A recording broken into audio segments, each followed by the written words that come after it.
I pushed twice.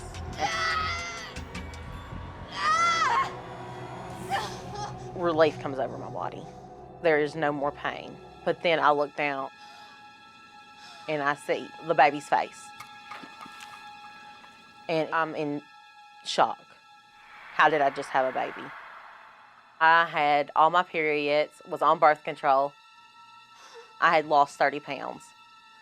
How could I be pregnant?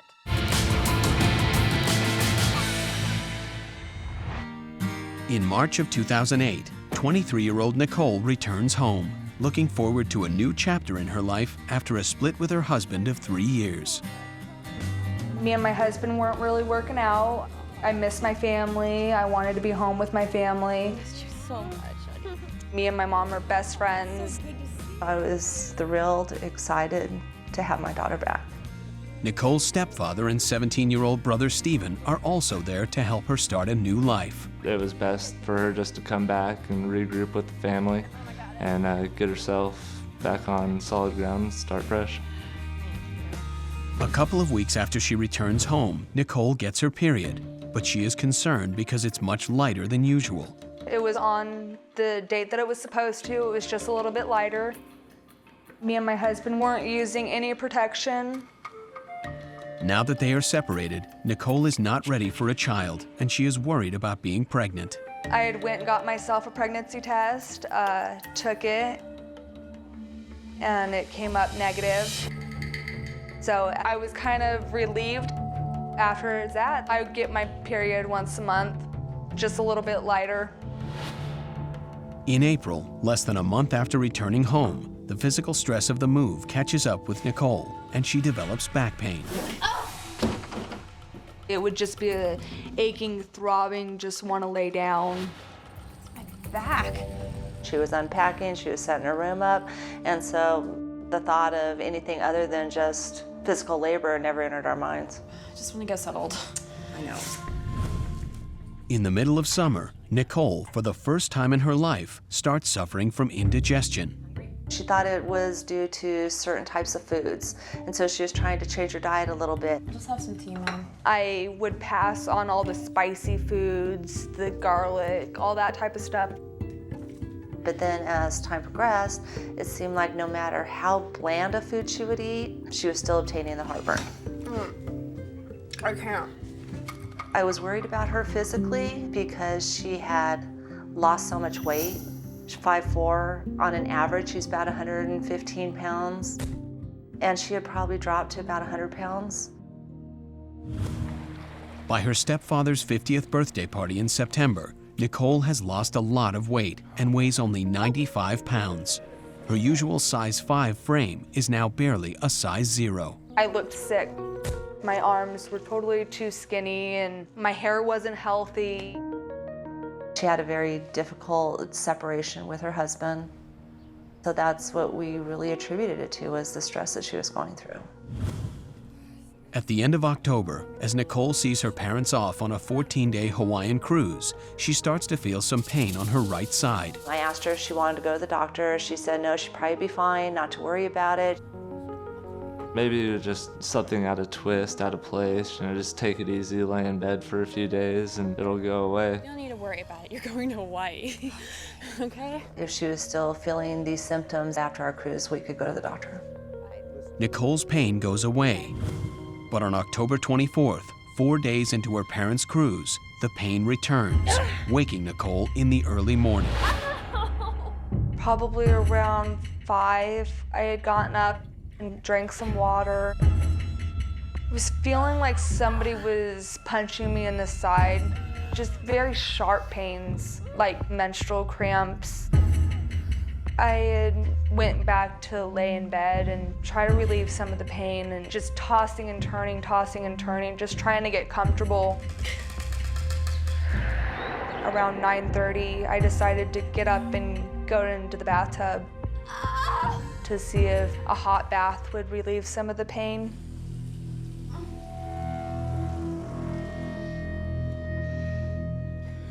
The pain wasn't going down at all.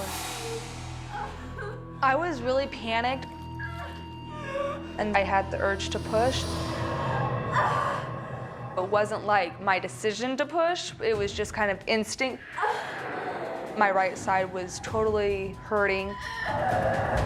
It was something not right. And so I just put my hand down there and just tried to feel what was going on. And I felt a foot. I was in total shock. I was like, what's going on here? Couldn't believe what was happening. Couldn't believe that I was pregnant. There was no signs. I had taken a pregnancy test. It came up negative. I know that it's a human inside of me. What? She's saying, I'm having a baby. What are you talking about? It's completely surreal. She didn't look pregnant at all. I saw her the night before and she looked absolutely normal. You have to call 911. Go, call 911. I finally get somebody and there's just a ton of questions. No, I don't think so. I was drawing blanks. So I actually went into the bathroom and I gave my sister the phone so that she could explain what was going on. She's on the phone saying, I'm having a baby and I'm having a baby. I'm starting to realize that this is really happening, that she's having a baby in my bathroom. At that point, I said, you know what, Stephen, I can't really talk right now. You're gonna have to relay the information. She gives the phone back to me and 911 is on the phone with me telling me, you have to man up and do this. Your parents are gone, it's just you. It's time to take charge. The 911 operator dispatches an ambulance and tells Stephen to get some clean towels. Meanwhile, Nicole continues to push, but still, only the legs are out. Having the baby in my body for a while, half in, half out, I knew at that point it couldn't really even breathe. I didn't know if the baby was alive or dead, and that was my biggest fear.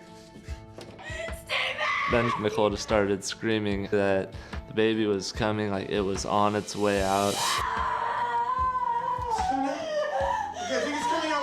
It was only 2 to 3 pushes, and the baby was completely out. Oh my God. It's definitely out. The baby was a girl. She was not moving. She was pretty much lifeless. Black and blue bruises all up and down her legs, her arms. The newborn suffers from thrombocytopenia, a condition where its blood cannot clot normally. Any type of trauma to a baby that has thrombocytopenia could result in bruising or, in some cases, severe hemorrhage. So in this circumstance, the trauma of coming through the birth canal could cause black and blue marks all over the baby's body. I put my finger down the baby's nose, cleared both of her nostrils out. I put my finger down the baby's throat.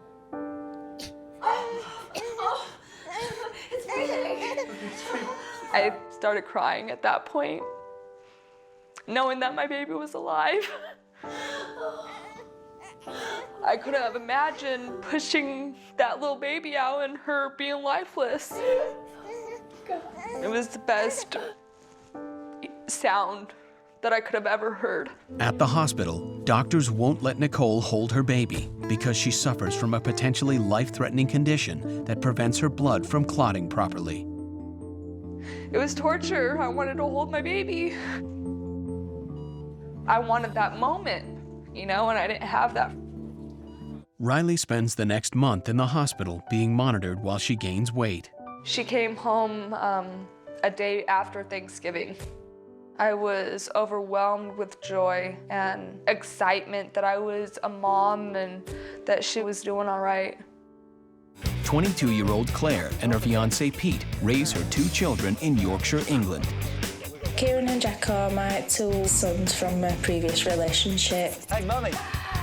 Look at this! I've always wanted to try and prove myself to be a good dad, so I've always wanted kids. But I love it. But we both decided it wouldn't be for another 10 years or so, when we were both a bit older and Kieran and Jack had grown up. We are going to put that right up on the refrigerator. I'm going to give you this leaflet about birth control. In July of 2007, Claire starts on a course of birth control shots that stop her period completely. I was told that was one of the side effects of the injection. It could stop you from having a period. I didn't have a period at all. Well done. That X-ray technician is handsome, huh? Around October, she notices some pain in her back, but attributes it to her work as a nurse's assistant. I had a backache while I was at work. Claire often suffered from back pain. It's very strenuous work, what she does.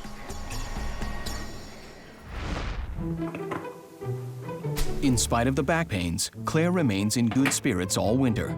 Anything worth sharing today? Just reading about the football again. I didn't really notice anything different about Claire. Everything was normal. I got up in the morning, I was fine, I was bright, I'd have a drink of tea, no feeling sick. In January of 2008, Claire notices a drop in her energy level. I did feel tired, but I put it down to being at work. By February, she has noticed a slight weight gain that she thinks is an unfortunate side effect of the birth control shots. Kieran didn't eat much of his chips again. I put the weight on round my waist, round my top half, which were making me upset and really unhappy with my weight. I did think that she'd put a little bit of weight on, but it's not something that you want to see, is it? Well, at least you're eating the chips that Kieran didn't. On March 20th, 2008, she celebrates her 23rd birthday. That's when the pain began in the stomach. It started off like menstrual pain, and later on it just slowly crept up. You okay? Since she stopped the birth control shot, she thinks that she is getting her period for the first time in 9 months. I was putting this down to period pains because I'd stopped having the injection. So I just thought it was my cycle coming back to being normal. That evening, the pain in Claire's lower abdomen tightens its grip on her. The pain was a lot stronger than it had been. We came home and got the kids ready for bed, and she went and got in the bath. Kids are in bed, so I'll be off to work then. She hopes the bath will ease the intense cramping. Are you sure I shouldn't stay? Claire looked absolutely dreadful. I contemplated not going to work, but she assured me that she'd be all right. Claire hopes to ease the pain with a hot bath. And then the pain started to get worse again. A 10 on a scale of 1 to 10. When the pains become more frequent, the mother of two has a shock of recognition. And that's when I realised it wasn't period pains, it was labour pains. Claire is in labour, fully dilated, and didn't even know that she was pregnant. I was absolutely petrified. I went into panic mode, trying to get out of the bath so I could phone for an ambulance, but I was violently sick.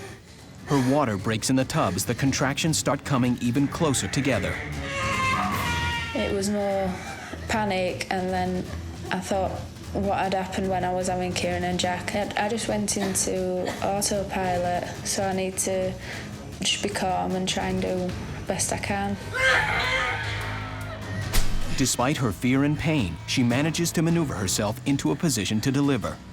I was laid on my back and I put my legs on the side of the bath. A sudden urge just came over me to push. Less than 5 minutes later, Claire reaches down to feel the top of the newborn's head beginning to crown. I felt scared more than anything. I was concerned about having no prenatal care. As the baby's head further emerges, she immediately becomes aware of the dangerous and potentially fatal complication. And that's when I felt the cord round back of his neck. Oh my God, the cord! It did panic me. Claire must quickly disentangle the cord before it strangles the newborn. So I gently slid it from round back of his neck.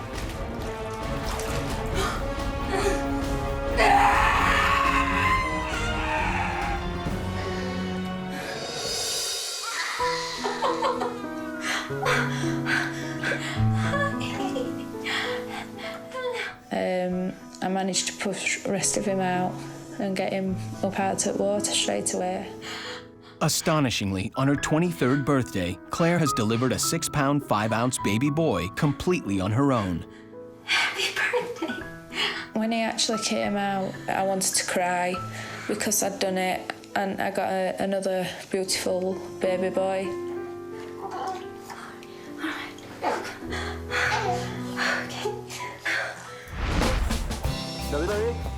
Claire and the newborn are taken to the hospital by an ambulance where her fiancé is on duty as an orderly.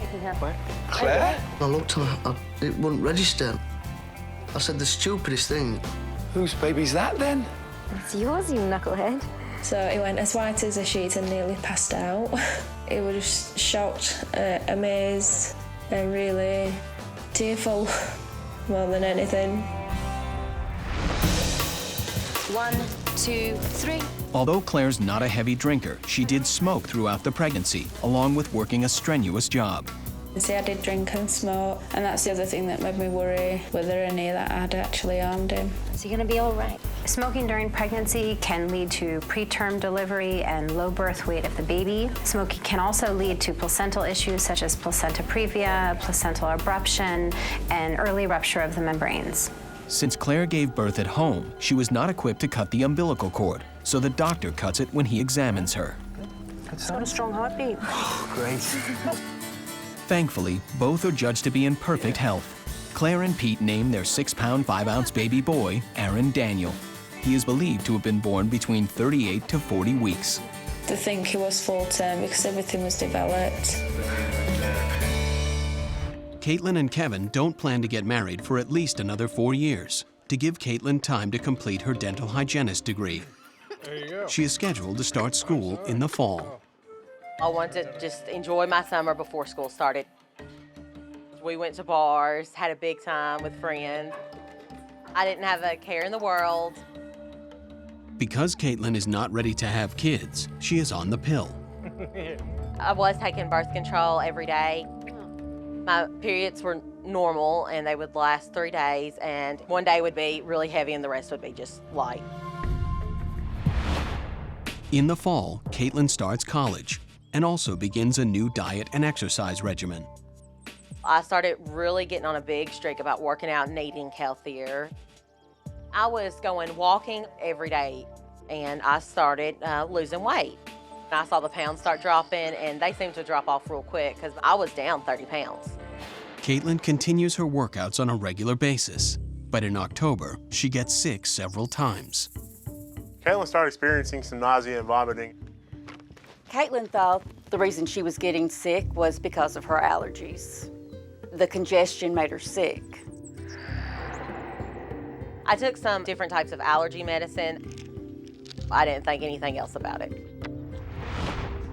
By the end of November, Caitlyn's allergies are over, so she stops taking her allergy medication. But now, she is struck by a new ailment.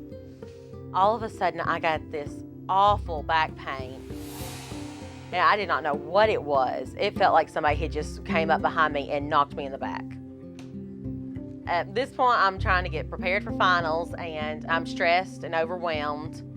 So I'm thinking my back pain may be due to stress. Caitlyn's stress and back pain continue through finals. And as soon as the exams are over, Caitlyn gets a break and goes to visit her mother.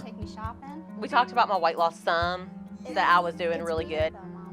Caitlyn's clothes was starting to get loose. My pants and the legs, they was really loose, but in the waist, they still felt normal.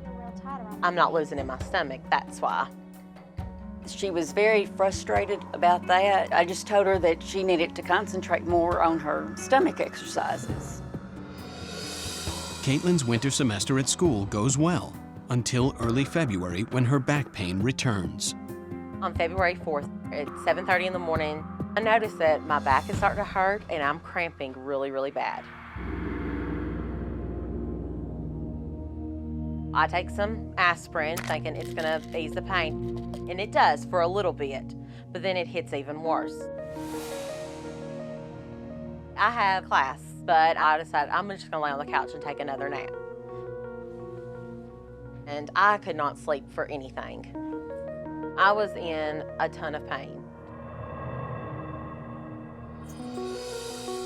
Caitlyn suffers through her pain all day, and by nighttime, it still hasn't subsided. I got home about 9:30. Caitlyn's on the couch, she's hurting so bad. My back is killing me. I start bawling because I'm so thankful that he's home. I have really bad cramps. She said she was hurting worse than she ever had before. I was real scared, so I suggested we go to the hospital. No, I'm not going. And I said, no, I just want to go to bed and just curl up and not move. Let's go to bed.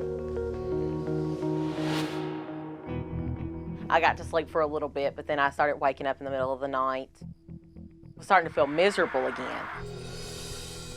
The next morning, Caitlyn is still in pain, and by now, it's been almost 24 hours. Caitlyn had walked to the bathroom alone. I was just waiting on her. I didn't want to bother her. She said she thought she was constipated and in a lot of pain. It was breaking my heart. She was in so much pain, there was nothing I could do for her. I'm starting to freak out a little bit because my pain started getting worse. These cramps were so bad, I felt like somebody was still punching me. I was sitting on the toilet, and all of a sudden, I get this awful, sharp pain. It made me double over, and I fell straight down to my knees. It felt like somebody had just come up with a baseball bat and just hit me in the stomach so hard. In a scale of 1 to 10, the pain is like a 12. I didn't know what to do. I was scared to death. I wanted to see what was going on. And I feel down there, and I felt a baby's head. I was terrified. I didn't know whether to scream, what to do. Something came over my body. I had to push. It was just a feeling of I had to do this. I pushed twice.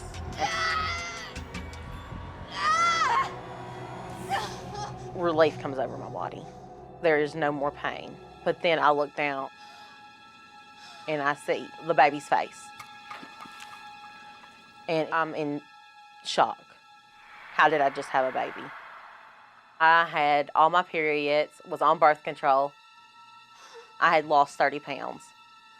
How could I be pregnant? I was very scared. The baby was laying there just very, very still. There was no movement, no nothing. I thought he was dead. I thought he was a stillborn. And I was like, it's my fault. All this is my fault. I should have known I was pregnant. Kevin! I yelled for Kevin to come in there. I ran in there when all I could see was Caitlyn on her knees on the floor, and I see a lot of blood, and I look down and I see her holding our little baby. He was in complete and utter shock. I had to take a second to realize what was going on. I mean, am I dreaming? I was scared to death. I didn't know what to do. I just wanted to make sure she was okay and the baby was okay. The baby started crying. I was very relieved, but still terrified. He's not moving. What do we do? I don't know. If a baby isn't breathing or moving for a sustained period of time, it may mean that it didn't get enough oxygen in the uterus and may signal a bigger problem. It's like brain damage. All I can think about at this moment is I just want them to be okay. I want to get help there as fast as I can. I call 911 as fast as I can find the phone. Hey, Mom, fiance just had a baby in the bathroom. How many weeks pregnant was she? We didn't even know she was. So you said she didn't know she was pregnant? No, ma'am. And the baby is completely out? Yes, and it's crying. I don't know what to do. I'm just sitting there, holding the baby. When we get up to the hospital, they rush us right into a room, and there's doctors waiting on the baby, and there's doctors waiting on me. Where are they taking him? Caitlyn was starting to realize she had just delivered and was, I think, more scared than anything. They just took him to the nursery. They're going to make sure he's okay. Doctors quickly determine that Caitlyn's bleeding is not serious, and she is not in any danger of hemorrhage. They told me that Caitlyn was fine, but I was pacing around waiting to hear something about the baby. The baby undergoes a number of tests to make sure his heart and lungs are functioning properly. Doctors hope that Caitlyn's lack of prenatal care has not harmed him. My worst fear is something's wrong with the baby because I did so much partying and drinking. It made me feel horrible. The worst person in the world. Is he okay? The doctors checked the baby out and said that he was perfectly healthy. He didn't have any complications. The baby weighed 8 pounds 9 ounces. I was estimated to be from 42 to 43 weeks pregnant. It was just a sigh of relief. He was the most beautiful baby I've ever seen, and I was just so excited and knowing that he was okay and he was healthy. It was just amazing. I'm glad that everything's okay, because anything could have happened. I pretty much started crying when I first held him. I just knew that my life had changed forever, and he was my new world. It was the sweetest thing I've ever seen in my life. I was so happy. I was just smiling from ear to ear.